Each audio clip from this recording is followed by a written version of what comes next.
আজকে জুলাই মাসের 23 তারিখ, কারফিউয়ের আরও একটা সকাল। ঘুম থেকে উঠেই দেখলাম পরিষ্কার আকাশ, তাই ভাবলাম আগে নাস্তাটা সেরে নিই। আমার রিসেন্ট ফেভারিট নাস্তা হচ্ছে এই সাদা রুটি এবং এই চরম মজার মরিচ ভর্তা। এরপরে একটা গরম গরম চা নিয়ে আবার আমি আমার যত ড্রেসেস আছে আয়রন করতে শুরু করে দিলাম। আমি অনেক ড্রেস এই লাস্ট 3 বা 4 দিনে আয়রন করেছি। কাজের কাজ বলতে গেলে আপনি বলতে পারেন এইটাই আমি করেছি, সত্যি কথা। কারণ অনেক ড্রেস জমে গিয়েছিল, এতদিনে আপনারা দেখে হয়তো বুঝতেই পেরেছেন। So I came from that to this, যে সবগুলো সুন্দর করে আয়রন করে এগুলো এখন আমি আমার ক্লজেটে গুছিয়ে রাখবো, কারণ এগুলো আমার সবই রেগুলার ওয়্যার। আর যেহেতু কটন এবং লনের ড্রেস, তো এগুলো আয়রন না করে আসলে পরা যায় না। সো আয়রনিং শেষে আমি শাওয়ার নিয়ে নিলাম। শাওয়ার করে খুবই ফ্রেশ লাগছিল, যত শরীরে ব্যথা ট্যাথা ছিল আমার মনে হয় সব চলে গেছে। এরপরে দেখলাম সন্ধ্যা হয়ে গেছে, 1 কাপ চা খেয়ে আমি বসে পড়লাম আমার চুল শুকানোর পরে হেয়ার কেয়ার এবং let me have my Heeramandi moment. আমার এই লাজ্জোর সিনটা খুব পছন্দ।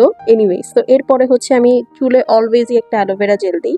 এরপরে হালকা একটা স্কিন কেয়ার করছিলাম, এটা অলমোস্ট রাত্র 8টা-9টার দিকে আর কি, যে একবারে আমি একটা স্কিন কেয়ার করে ফেলবো, যেটা আসলে আমার শাওয়ারের পরও হয়ে গেল অ্যান্ড আমার নাইট টাইম স্কিন কেয়ারও হয়ে গেল। সো স্কিন কেয়ার করতে করতে দেখলাম আমার মামা চলে আসছে, সে বলল চল তোদেরকে নিয়ে আমার বাসায় যাই। তো এরপরে আমরা 3 জন এবং আমার মামা চলে গেলাম তাদের বাসায়। তো মামাদের বাসায় যেতে একটু মেইন রোডে উঠতে হয়, তো মেইন রোডে উঠে দেখলাম কারফিউর কি অবস্থা। দেখলাম আশেপাশে সবই বন্ধ, একদম অন্ধকার, মনে হচ্ছিল রাত্র 2টা বা 3টার দিকে হয়তো আমরা বেরিয়েছি। সো হালকা একটা রিক্সা রাইড নিয়ে নিলাম। রিক্সায় ওই দিন আবহাওয়াও বেশ ভালো ছিল সন্ধ্যার পরে আর কি। তো আমরা রিক্সা দিয়ে যাচ্ছিলাম মামার বাসায়। আর যাওয়ার সময় আমরা একটা ভিডিও শুট নিলাম আর মামা কিছু শপিং করলো। আচ্ছা, বাই দ্য ওয়ে, এই আর্ট পিসটা দেখেন, এটা আমার মামার নিজের হাতে বানানো। ওনার একটা পেজ আছে, আপনাদের যদি বাসায় হোম ডেকর বা এরকম আর্ট পিসের দরকার হয় ডু লেট মি নো। এই যে আর্ট পিসটা আমি এখন শোকেস করছি, এটা 8 থেকে 10টা কালার চেঞ্জ করে এবং টোটালি হ্যান্ডমেড। সো এটা খুবই অ্যাফোর্ডেবল। সো যদি লাগে আমাকে জানাবেন, আমি কমেন্টে দিয়ে দিব ডিটেলস।